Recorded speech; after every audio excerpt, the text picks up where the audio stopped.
Hey friends, welcome back. Today's video is titled Policymakers, but honestly, this one isn't really about politicians sitting in some air-conditioned room with spreadsheets and committees.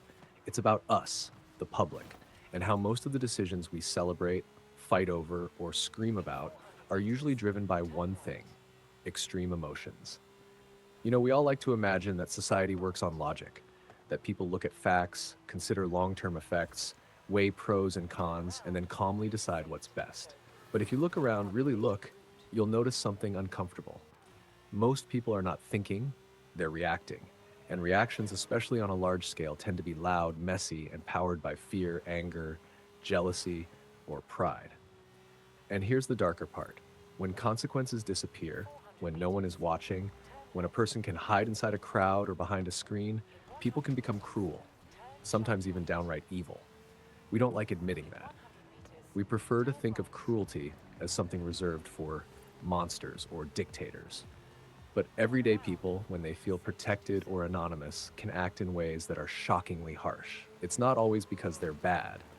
Sometimes it's because they're scared. Sometimes it's because they're insecure. And sometimes they just want to win their argument, even if it hurts someone else. Policies, whether economic, social, educational, whatever, are not just pieces of paper. They poke people where it hurts. They decide who gets help and who gets ignored, who moves forward and who stays stuck. So the people directly affected by them almost always have strong, fiery opinions. And honestly, it makes sense. If something hits your home, your livelihood, your kids, or your future, of course, you're going to feel it intensely. You're not thinking about the country's 20-year plan, you're thinking about tomorrow morning. But this is where things get complicated, because the people who are not directly affected, the ones sitting far away from the impact zone, often end up making calmer decisions. And funny enough, it's usually the old, the wise, or the wealthy. Not because they're perfect or morally superior, but because they're not panicking. They've lived long enough, seen enough, or have enough resources to not feel threatened every second. They're not motivated by petty tribalism or quick economic gain because nothing in their immediate life depends on it. They can afford perspective, they can afford patience. Meanwhile, the people right in the middle of the storm can't. They're too busy surviving, too busy worrying, and emotions, when you're overwhelmed, can take the steering wheel. The irony is almost painful. The calmest people are usually too distant from the impact, and the most emotional people are too close. And the policies that decide the future of millions get shaped somewhere in this chaotic middle zone where wisdom is battling outrage and reason is trying not to drown in noise.